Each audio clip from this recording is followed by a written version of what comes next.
children emulate their parents.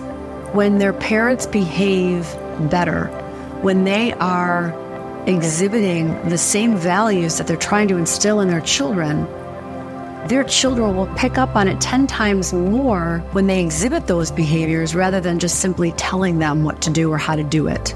At the heart of co-parenting, it's all about loving your children more than you dislike the other co-parent. I created the co-parenting seminars years ago.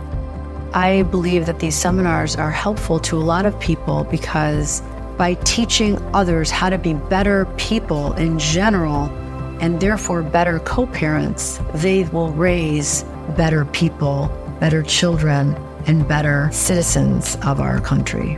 Our seminars now are designed to attend virtually. Some people like to show their faces, some people not, but we always ask for everyone to really preserve the confidentiality for each attendee to feel safe and have a safe space and a safe environment in which to ask these questions so that we can offer as much help to as many people as possible.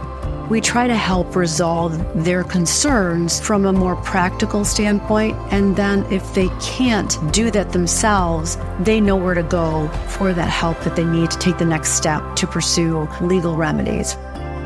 If you are a co-parent and you need some direction in how to be the best version of yourself for your children, start by enrolling in our free co-parenting workshops.